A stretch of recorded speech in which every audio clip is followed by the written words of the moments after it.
Good afternoon. So let us continue the lesson. Today I want to talk about factorial notation. Oh, I have to fix it. But before that, there was one problem left from the other session.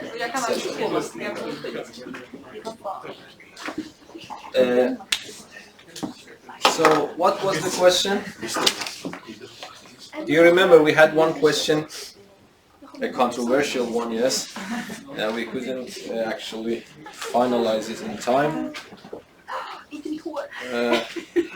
So you have it in your notebook. Was it 4,721 or something? Yes, 4,000. Okay. So we were supposed to count all 4-digit numbers.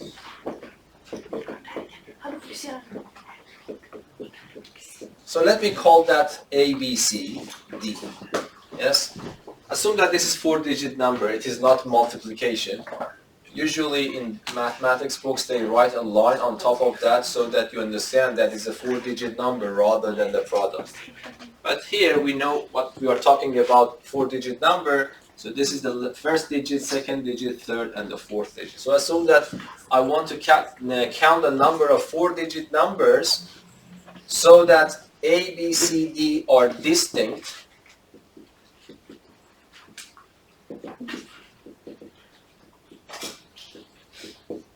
They are not the same. None of them are actually the same. And we want to have A, B, C, D larger than 4,721.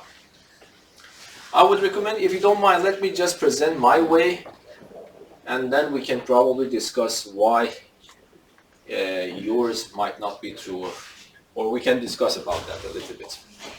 So what I do, the way that I did it, or I want to do it actually, is this. So assume that this is the total number of 4-digit numbers with that property demanded in the problem.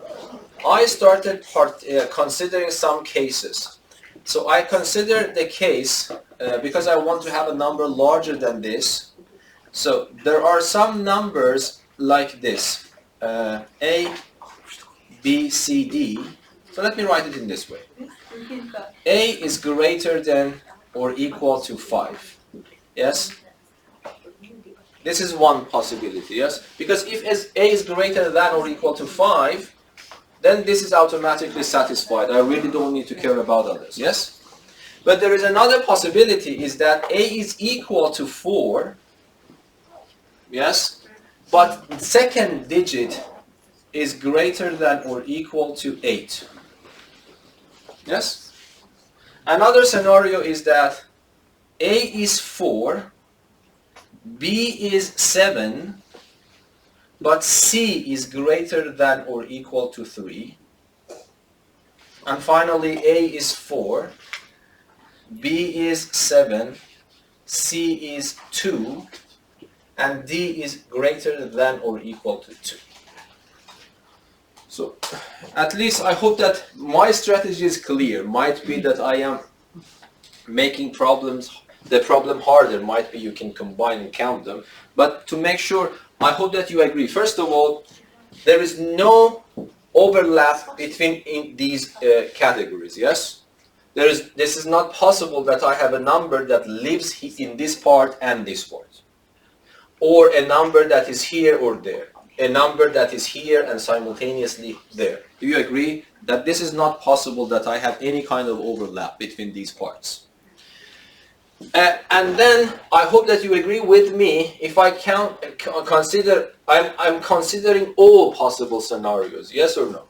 Yes. I want to make sure that you are convinced that if I'm able to calculate the number of elements in each one of these groups and add them, I will get the total number that I want. Is that understandable for everyone?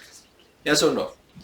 Okay. So let us try to solve it patiently, to make sure that we are not actually making mistakes, because Dima told that you have run a program, yes? So it means that hopefully if you haven't any bug in your code, we should come up with your answer. So let us just be careful about what we are doing. 0, 1, 2, 3, 4, 5, 6, 7, 8, and 9. Okay, so for this one, A has a constraint. It should be 5 or larger than 5. So how many options are available for A? 1, 2, 3, 4, 5. Yes, please correct me if you see that I am making some mistakes. But because the repetition is not allowed, one of these numbers should be omitted now from my list. I have used one of them. For example, let me just clean 6, assuming that I have used 6. But of course, when I want to write this number, this should be independent of which number I have erased. Yes? Now I reach to B. So B can be any number, any constraint. There is no constraint here actually for B. So how many options are available? 9. Yes? And this 9 is independent of the way that I did it here. But because repetition is not allowed, I have to clean one of them. Let us this time clean 0. But of course you need to convince yourself that this remains independent. And when I reach to C, how many options are available? 8. And I clean one of them. And then how many? 7. Okay, can you help me to calculate this number? 40, 280. 2,520. Thank you. Okay, so that is the number of items here. Yes? Okay? Now we go to the number of items here. I have two constraints. So A is 4. So let me write, by the way, the numbers back. 0, 1, 2, 3, 4, 5, 6, 7, 8, and 9. I'm just writing it again. A is 4, so I have only one option for A, for this category. And that is I have to choose 4. So 4 is gone. Yes? And I have some choices for B. How many choices I have for B? Either 8 or 9. So I have two choices. But then either 8 or 9 should be erased. So let me just erase 9. But of course you have to convince that this will not affect the number count. And now I want to choose C. So how many options are available for me to choose C? All of them are possible, yes? 1, 2, 3, 4, 5, 6, 7, 8. So I have 8 options available, and then I erase one of them. And how many options are available there? 7. And if you multiply that, it's 112. Yes? Happy? Yeah. So far, okay. But I'm a little nervous myself to see if the number is the same number that he actually... Because that is, if you don't have any bug in your code, definitely that is the number. Okay, now let me write again 0, 1, 2, 3, 4, 5, 6, 7, 8, and 9. For this, I have only one option for 1. I have to choose 4 and I have to erase it. I have one option for B and that is 7 and I have to erase it. But when it comes to C, I want to choose a number greater than or equal to 3 from leftovers. Yes? So how much? So I have to start from here. 1, 2, 3, 4, and 5. One of them now should be crossed over. So let us cross this over. And how many options are available for D? I do not have any constraint for D, yes? So 1, 2, 3, 4, 5, 6, 7. So this is 35. Yes? Yes. And then finally, let us calculate that.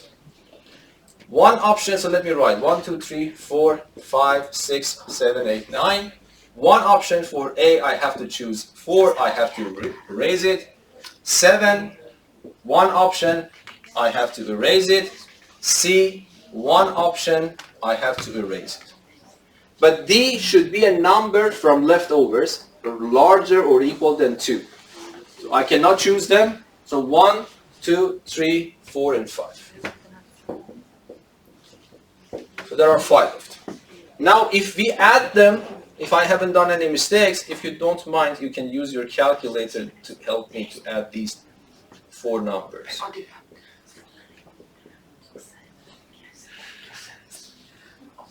What is that? 2,672. Yeah. So what was your number? That was right. You said this, Zinura? Yes. You said this? No. Oh, no, the one I said. No. The one that right now you Yeah, wrote. yeah. What was the number? That was the number. Okay, so hopefully that is not a coincidence. So that the way that I did it is at least right. Is that understandable? No, I actually tried to explain it very patiently because I myself was a little bit nervous to see if I'm counting correctly. But this, I don't think this should be a coincidence. That exactly that number. Yes. But is there any question that you don't understand in this method? And of course, you have to convince yourself the numbers that you have got so far is wrong. But we have to be able to detect what is wrong with your solution. Yes. Yes? Anyway, first of all, tell me, is there anything that you don't understand in the way that I did it here? Because I try to use complement rule, complement rule and making it into smaller categories. So I remember Denise actually told me that you did it in 2 steps, yes? And then probably the answer you get is not that number. Yes? It was 2,610. And that was a very nice coincidence that you did 2 different ways, but you get the same. And what was your answer? 2,610. So that's very strange. Oh my god. Because you use the complement rule.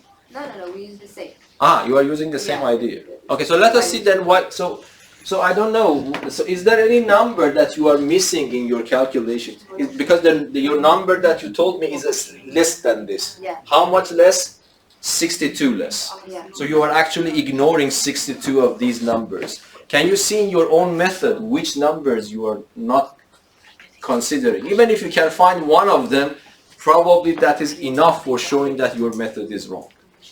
But in your method, so can you describe your method? I don't know. For example, can you, Dennis, what you wrote here? You had this. Yeah, we just split it up into the first number is 4 or the first number is greater. Yeah. So you say that A is 4. Yeah, and then the other category. A is greater than or equal to 5. Yes? So your first step is the same as our second step. And we got Yes, this one is the same. Yeah. But probably... Mm-hmm. That's very strange, yes, because it seems logically the same. Because I am writing A equals to 4 all the time. And then which number, can you tell me which number we are not considering in your method? Since the numbers are in decreasing order in 4,721. Yes? Since they're decreasing, you include, when you take away one number, it's included in the next category. Yeah, exactly. So, And this will affect the result. Yes? then this, it should be right. You are not convinced that this is wrong, yes? So the only way that, so let me see. So we don't have any problems here. Exactly, no, we have the problem here. So, okay, can you tell me how do you calculate? Let us see, might we understand what's going on. So let me write 0, 1, 2, 3, 4, 5, 6, 7, 8, and 9. And then what you are doing, you are using A equals to 4, so I just drop them. And then I don't understand, no, because I think you cannot calculate. Then what do you choose for B then? Then we have 3 alternatives for B, 7, 8, 9. Only these ones? Yeah. No, I don't think because if you choose 7 for the next one, yes. So you say that I choose 7 for the next one.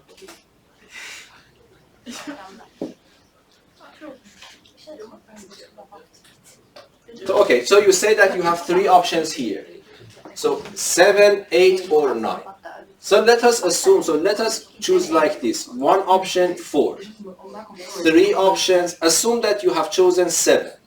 Now 7 is also gone. Okay. Okay, and then what will be the next number? So what is the next stage? 6. it would be 6. Why? We cannot choose 0 or 1. And then from the rest of the numbers that we have left, 2, 3, 5, 6, 8, and 9, we choose, that's our alternatives. And that's 6 alternatives. No, there's, yeah. I think the problem is if that you choose 8, Yes? then that's larger than that, and you wait. No. Actually, this one. So let me pause the recording because I want to understand this myself. Yeah. Yes? So our logic fails at least at the third stage, because we want to have a number bigger than the one in the original that we get in the question. Yes? So we cannot choose 1 or 0 for the Yes. third position. Yes. But if we choose 8 for the Yes. second position, Yeah. we should be able to choose 0 Yeah, for exactly. the third Yeah, position. yeah. So can you give me a number that you are ignoring? 4,803. Okay, that's correct. 4,803. This number is ignored in your method. Yes? Is that what you Yes. said? So, okay, now let us try to understand it better. 0, 1, 2, 3, 4, 5, 6, 7, and 8. So you are saying that, so what is the problem? The problem lies here. So you choose 4 for the first number, that is no problem. So then you write 8 here.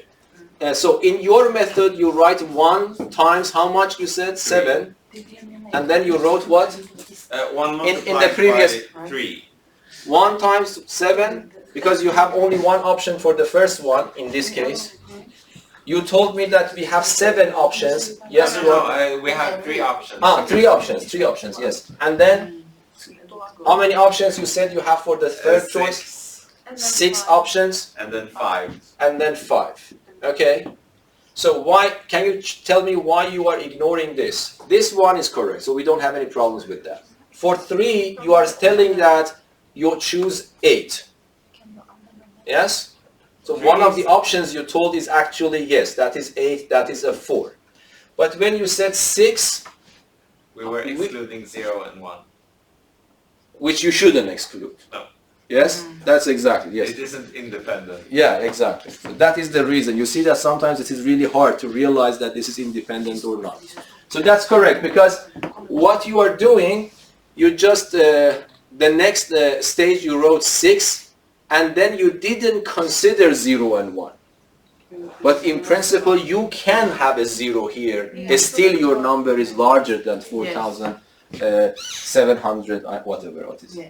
Yes? So I hope that you agree that at least you are not considering this case.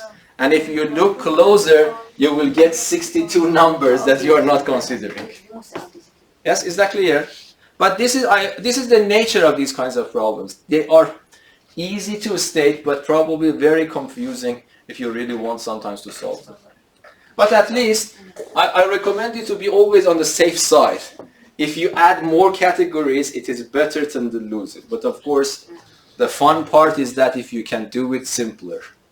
And that's up to you. But of course, this is the correct way. And I couldn't think of another way to do it simpler. I don't know, might be you can invent a way. Yes? Any questions? But that is extremely important to understand why the method that you introduced, even though logically was very tempting to be right, but it was not right. And it is extremely important. If you want to be good in combinatorics, you really need to care, not just finding the solution, why this other method that seems right is not right. That's also good to know. Okay. Before leaving that, let me ask you one question.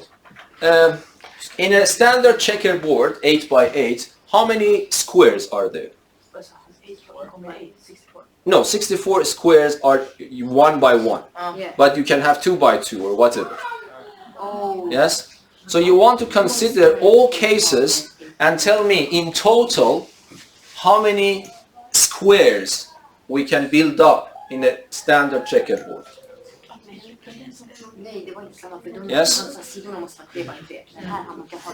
Yeah, think a little bit about that.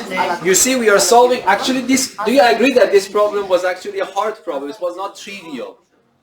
So it means that using just the addition and multiplication, we are just answering hard questions.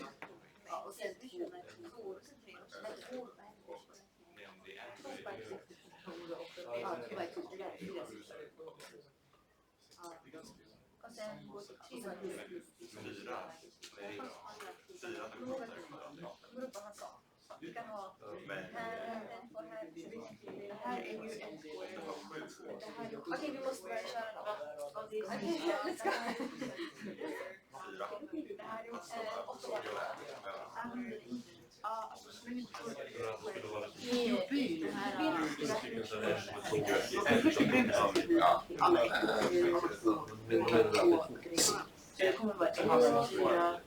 I don't know the answer. Yes, I think you are right.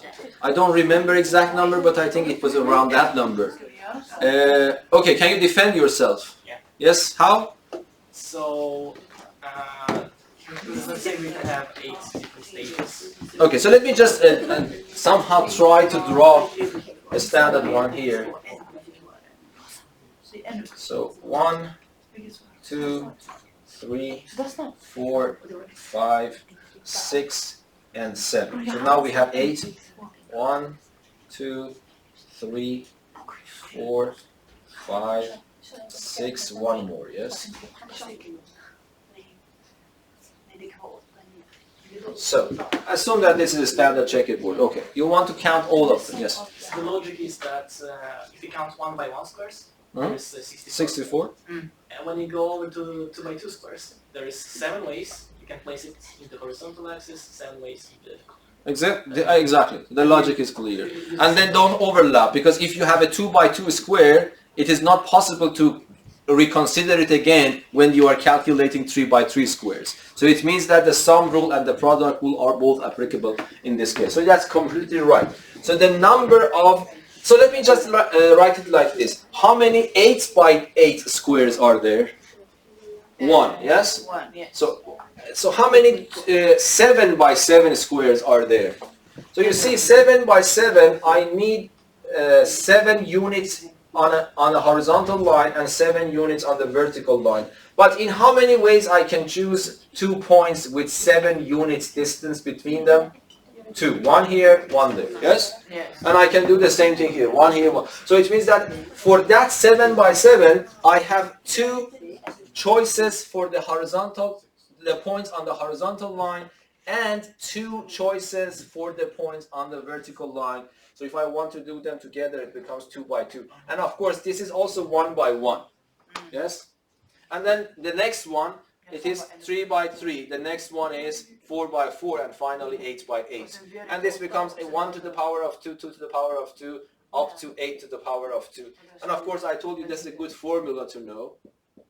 We had it in Math 5 in the previous chapter, yes? It is n times n plus 1, 2n plus 1 divided by 6. So actually that is the nice formula for an n by n checkerboard, yes? So if you do that, this would be the number of this. And if you put 8, you said 204. Let us check. It becomes 8 times 9 times what? 17 divided by 6. So this by 3 is 2 times, this is 3 times, this is 1 times, this is 4 times, and then this becomes, yes, 204, that's correct. That's the numbers. Thank you. Anyway, at least you have some idea that these problems could be extremely hard. And I really want you to, the people who are interested in the special technique program, it's very, very good to write some codes to generate them and try to see that if you can come up with some ideas. Okay, but the problems become more fun as we progress. But the point is that I want you to understand you were able to answer this question without really sitting and writing them down and counting them, yes? Okay, now let us go to this lesson today.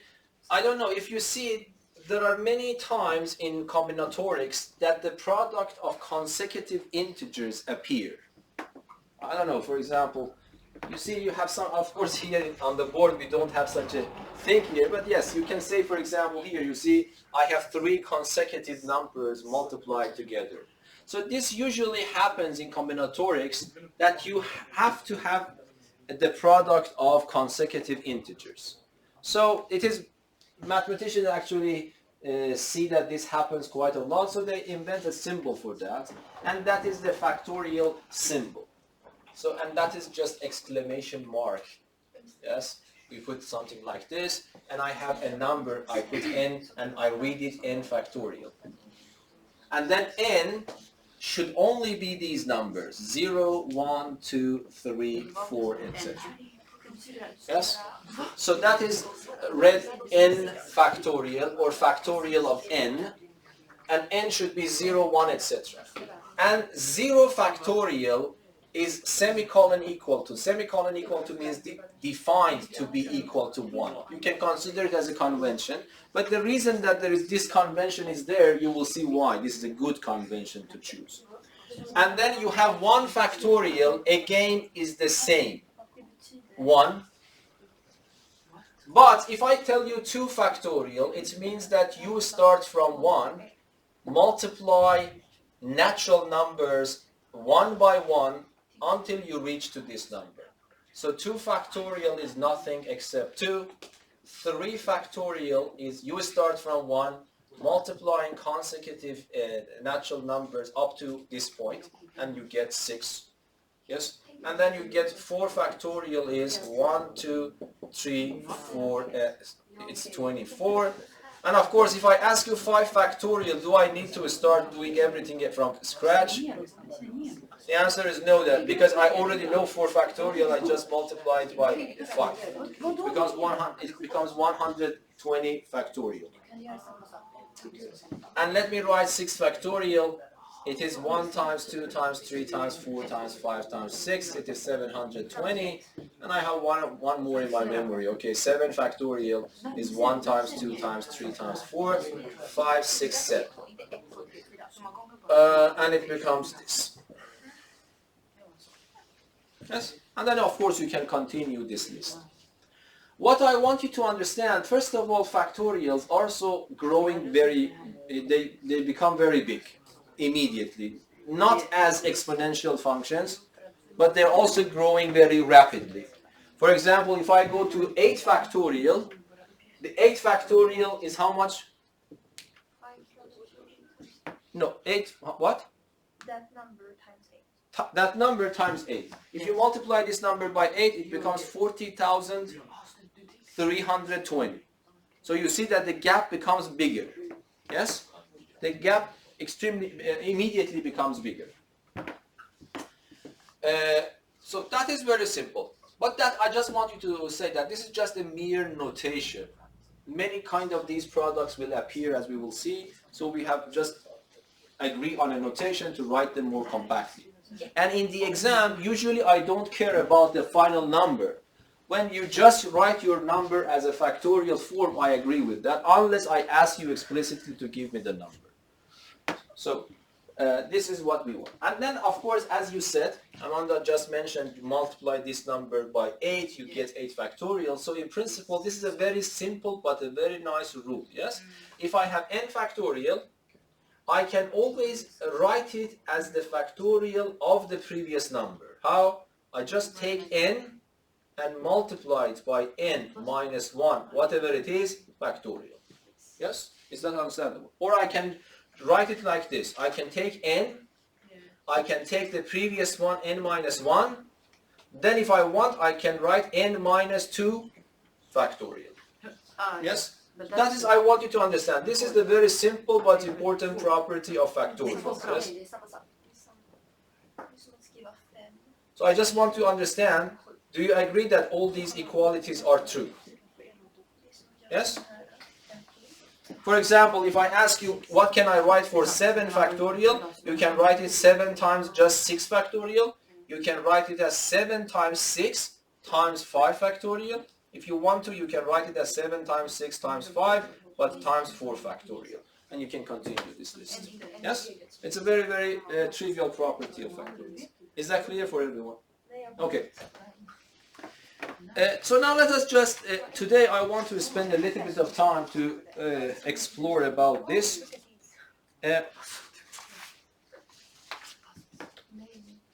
So I hope that you are not inventing new rules from yourself, okay?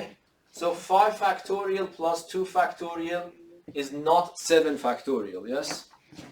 So what is this one? If I ask you what is the number, you cannot write 7 factorial.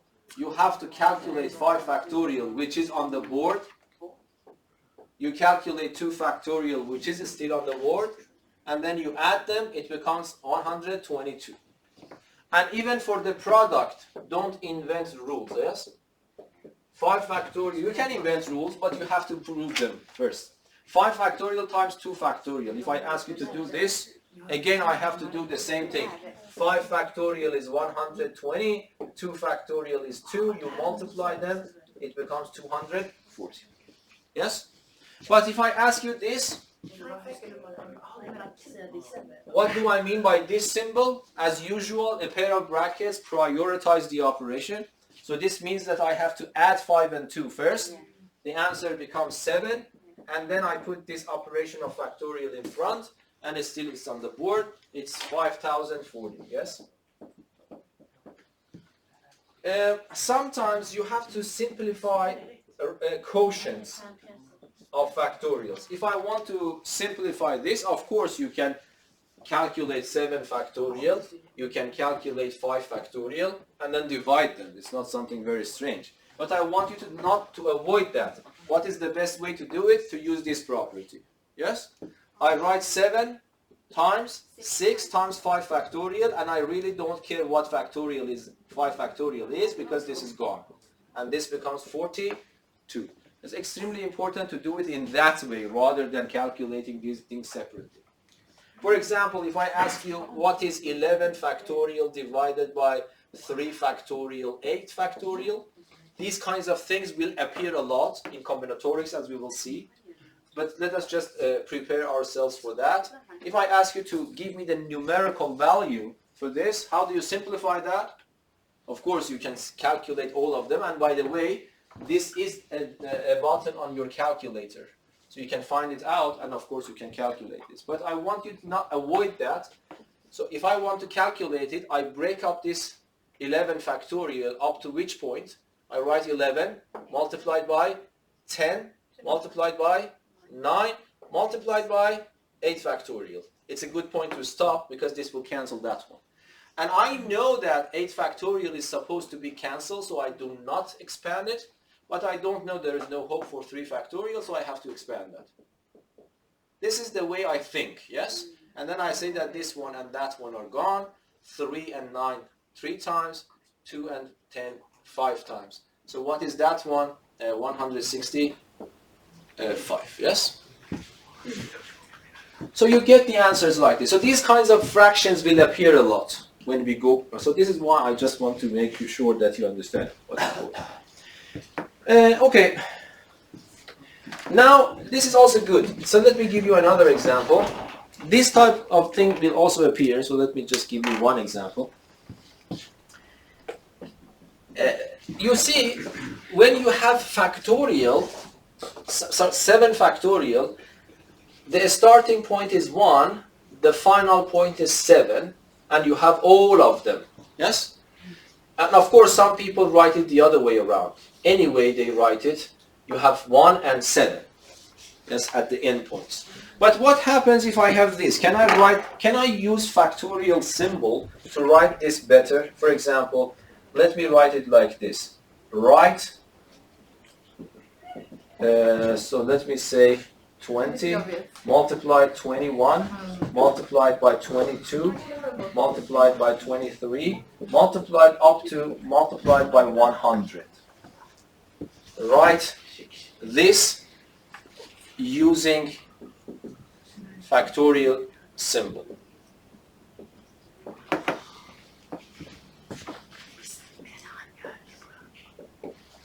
Yes? 100 factorial divided by 19, yes? So of course I hope that you understand the answer is not 100 factorial because 100 factorial always starts from 1. But if you want to simplify that, what should I write? I would say that I myself, let me just be patient a little bit here. So the question mark is equal. I myself multiply it by these numbers. I rescale this. And you remember.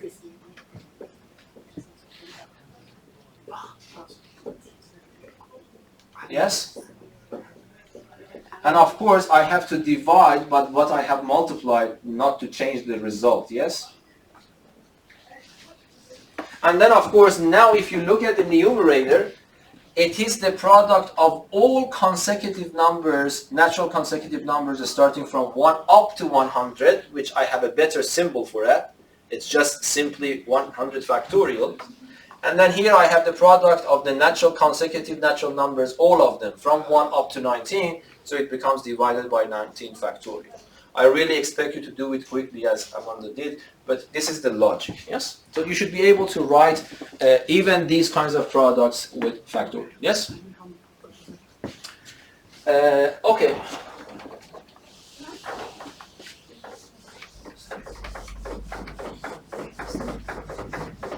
Let me give you another example here. So let me write example. Where is this whiteboard?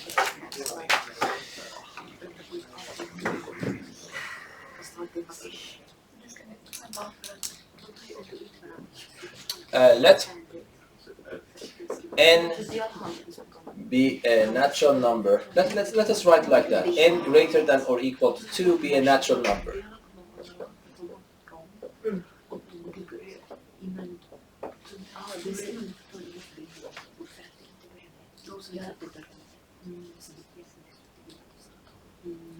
Write the product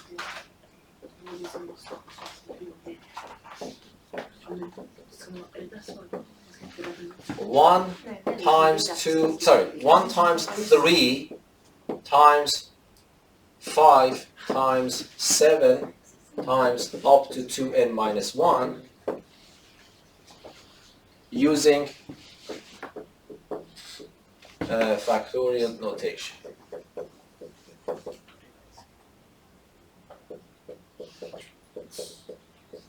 Okay? So I have the product of odd numbers and I want to write them. I want somehow to use the factorial notation to write it in a closed form. And let me just repeat, what do I mean by closed form? It means writing something equal to this, not containing those dots. That is what I mean by closed form. So we want to do that. Okay, I think it's good. I will pause recording the video for some minutes and please write it down. Write an expression equal to this using the factorial notation, which is not including those dots. That is the meaning of writing it in a closed form. Okay, the people at home, if you want, you can take a note, the product of odd numbers from 1 up to 2n minus 1, because when I pause recording, you will not be able to see the board anymore.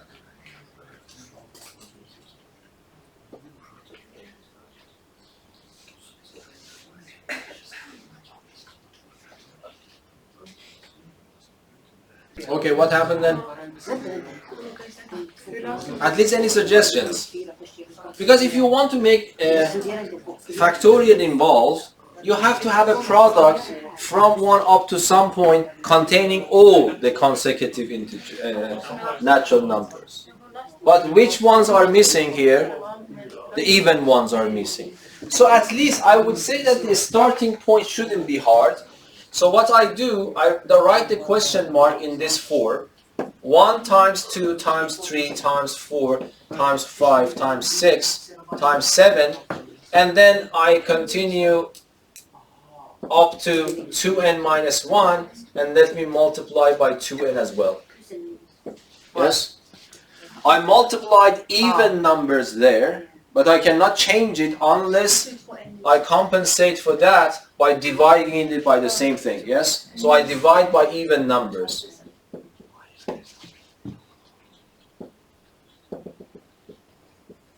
Yes? Yes. You might think that this is not useful because I have changed the problem from the product of odd numbers to a product of even numbers. Even if you succeed to write the one and above in the here in a factorial form, then you might think that I will face the same problem here, but instead of facing it for even odd numbers, I am facing it for even numbers. First of all, tell me, do you understand what I have written here is equal to what I have written here? Yes? Because these 2 and 2 are cancelled. Yes. Yes. 1 times 3. 4 and 4 are cancelled. See, I don't see. Yes. But what can I write for the numerator, everyone? This is simple. It is from 1, 2, 3, 4 multiplying up to some point. So what is the answer to the numerator? 2n factorial, yes? Yes or no? I have the product of all numbers from 1, 2, 3, 4 up to this point. So, but be careful. If you write like this, this is wrong. You have to put a pair of brackets around that. So that is 2n factorial. But what can I do with the denominator now? Because now the denominator cannot be written as a factorial, because this time even numbers are being multiplied without considering odd numbers. Do you see what can I do?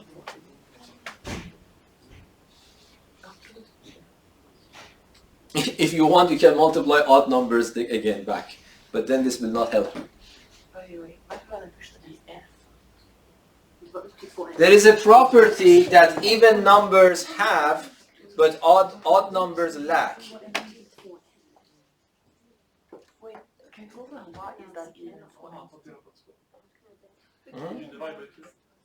Oh, you cannot divide by 2, but you are right, because I cannot just divide the number by 2, yes?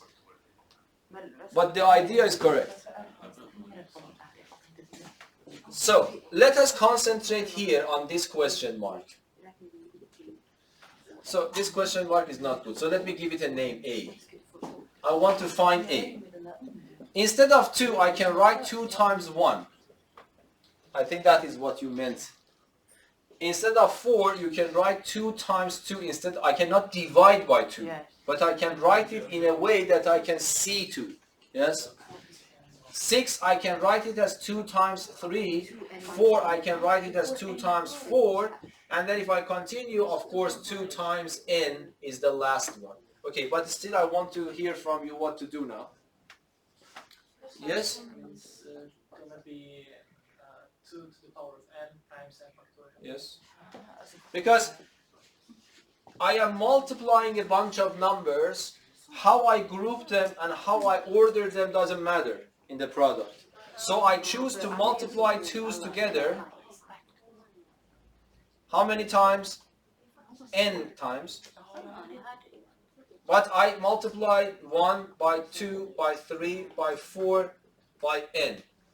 Hopefully you don't have any problems. Can you see this number that I have written here is exactly what I have above? Yes, yes. Yes. And then if I ask you what is this product, this is 2 to the n multiplied. What is this product now? N factorial. So then I go back to my own main question mark. So it is 2n factorial divided by 2 to the power of n, n factorial. So this is the compact form of that product. By the way, sometimes in math books, you see they use a very strange notation, but this is completely common. They write it as 2n minus 1, they put double exclamation mark. When you see double exclamation mark, it means that you start from 1 and then you just go every other number. You don't write all the consecutive ones, yes? You just write from 1 to 2n minus 1 every other. About that, but this is an exercise that was exactly at the level. So you see this expression is exactly equal to that. Any questions? Okay, let me ask you another question. So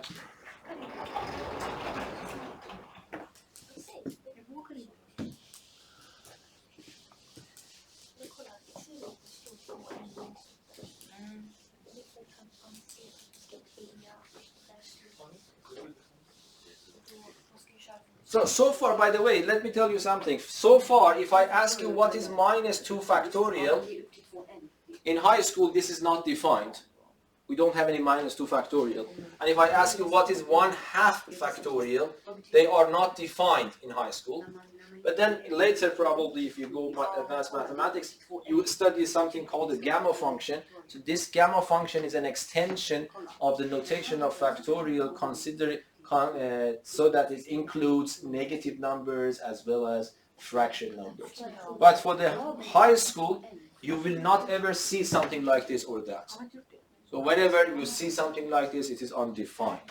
Okay? Another question that I want to say let us give you this example to see how creative you are, okay? To combine this with number theory a little bit. So, let S be this number. 1 factorial plus 2 factorial plus 3 factorial plus up to 19 factorial. What is the units digit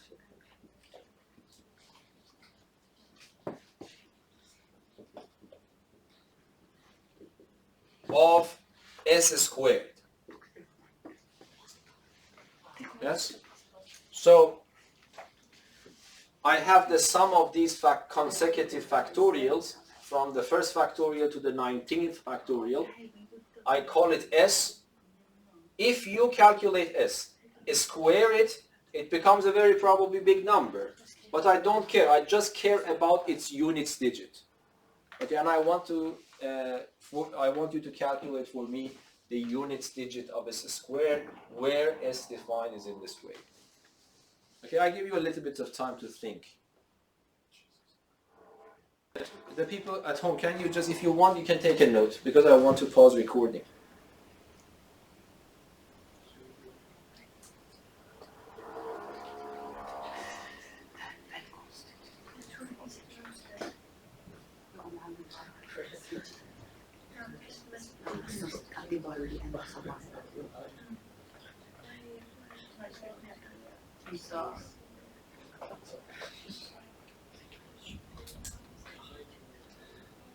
Okay, now I'll pause recording. Any ideas now? Yes? I don't have a very good proof, but I think it works. And the answer should be, units digit should be 9. Yes. Okay. Yeah. Okay, so my logic is that after 5 factorial, we will always have 120 times. That's correct. Yes. Yeah. So that's exactly the point. First of all, you can use modular arithmetic if you want to answer this question, if you want to. But the point is actually exactly what Dima is mentioning, because if you are a little bit observant, 1 factorial is just 1, 2 factorial is 2, 3 factorials is 6, you can calculate them, 4 factorial is 24, but then something nice happens, yes? 5 factorial becomes 120, so the unit digit here is 0. This will affect the unit digit of every factorial after 5, yes? Because when you say 6 factorial, you are multiplying this number by 6. And then, of course, whatever it is, the unit digit is definitely 0. And then so it means that, remember, all factorials coming after 5, they end with definitely a 0. Might be there are more than 1 0 on the right hand side, but at least it is guaranteed that we have 1 0. Yes? So this means that, this is good to know, every factorial, starting from 5 up to infinity factorial, all of them have unit digit 0. So if I ask you, what is S? S is 1 plus 2 plus 6 plus 24 plus 120 plus 720 plus etc. etc. up to 19 factorial, which I don't know. Let us keep it like that. If I add these numbers, it becomes 33. What is important for me is when I add these numbers, I don't know the answer, but I know that whatever this is, there is a 0 at the end. I don't know here what is here, but this is 0. And then when I add them, it means that what happens, I get a number which I don't know, but I know that 33 is added to this number whose units digit is 0, the units digit is 3. When I add them, it will end up with a 3. Yes? So this is, so you see, this is the type of the number that I am facing. S is a number which definitely ends with a 3. That's what I wanted to motivate you, if you understand what's going on. Okay, and then if this is the case, it means that S is congruent to what modulo 10? If you have a number ending with 3, S is congruent to 3. Yes? And then I am talking about S squared, by the way, so I raise it to power 2. According to the rules of arithmetic, this becomes 9, 10. And this means that the units digit is 9. And that was correct. Thank you. Any questions? Okay, let me give you another problem here.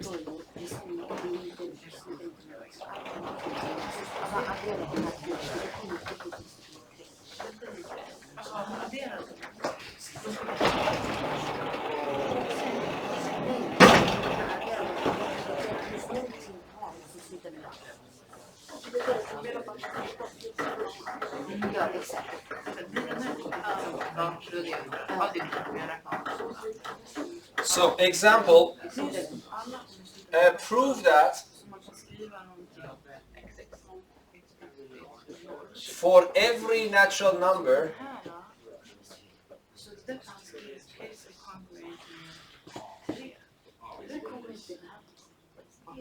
n, we have this rule. 1 times, let me write it in this form. Sigma k goes from 1 to n, k times k factorial.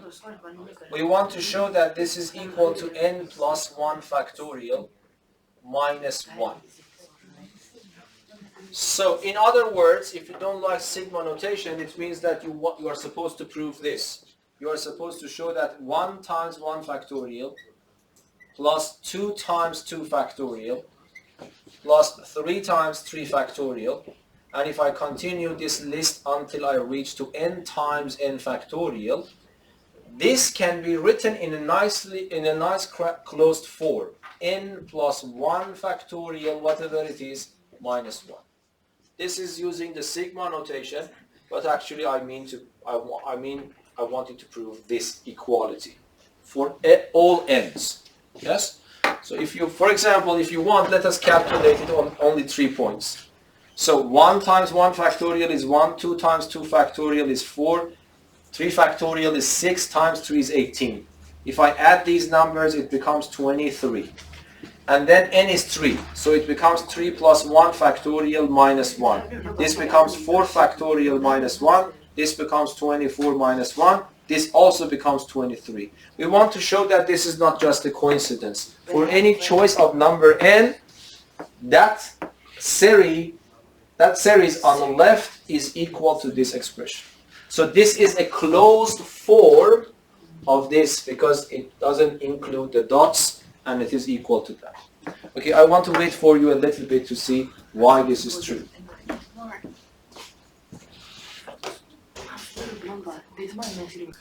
I forget to not pause. Please, if you want to write it down, you can write it down and think about it.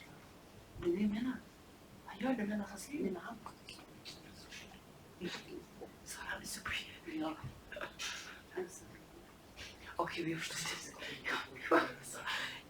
Bra för vi har gått en. Det här är säkert för efter mig. Okej då. Är det någon som vill förklara? Okej, den här var med. What method are you thinking about? Induction, yes. Induction is probably, I told you that. Try to train your brain in that way. Whenever you have a statement regarding a natural number, especially if you have it on both sides, so you know the answer but you want to confirm the answer, whenever you have this situation, very powerful tool in your hand is mathematical induction. If I haven't given you the right hand side, that would be harder, of course. If I ask you to find a closed formula here, but I have presented the closed formula here, and you are supposed to prove it, the mathematical induction probably is the easiest way.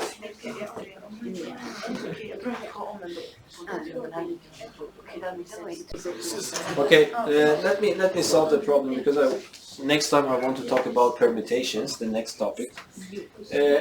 So if you want to prove this, one way, as I told you, is to use mathematical induction.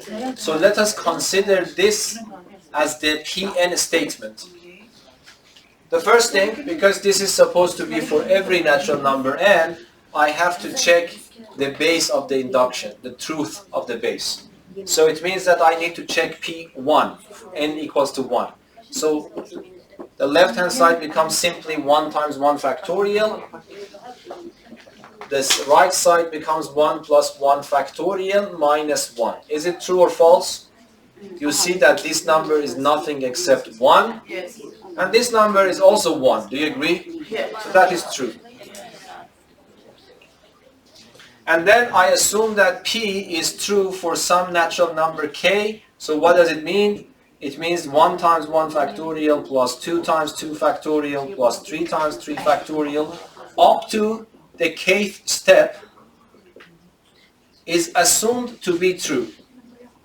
That this is equal to that. Assumed to be true.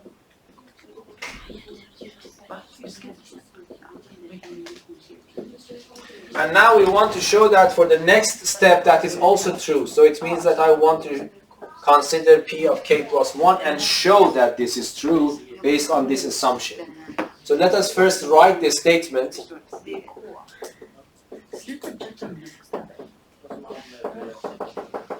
I need to go to k plus 1, the k plus first step.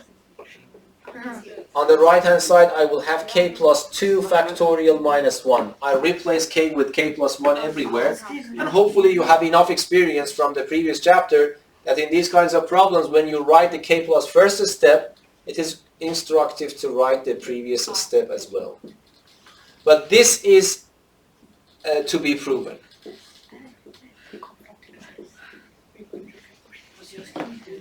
Okay, but then it is easiest, the left-hand side, you have enough experience. So I want to show that this expression up to here is equal to that, but I already know what is from here to here based on the assumption. From the first up to the kth step, this is this number. So instead of this expression, I can replace it with k plus 1 factorial minus 1. And then I have to write the rest.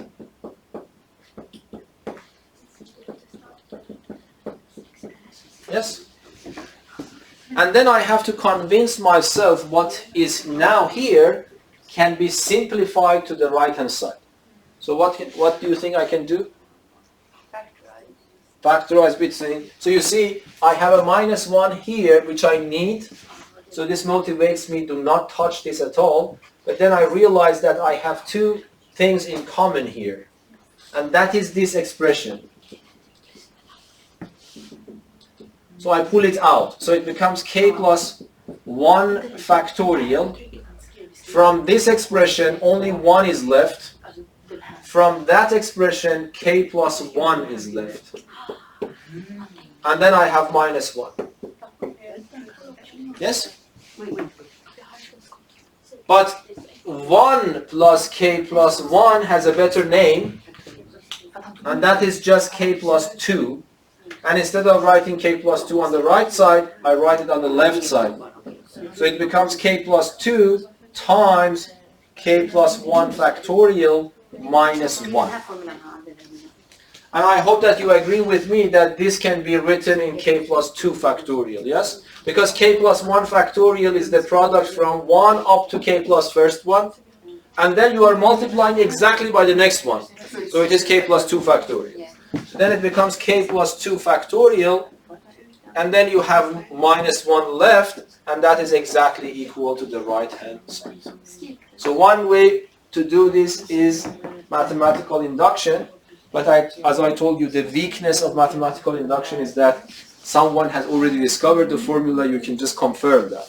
But now that's also good if you want to think how you could come up with this formula yourself. Okay? That's also something good to think about. Okay, I will stop here. There is a very short discussion in the book about the factorial, but I just want to tell you that whenever you learn something new in mathematics, you can have a diversity of very interesting problems as well.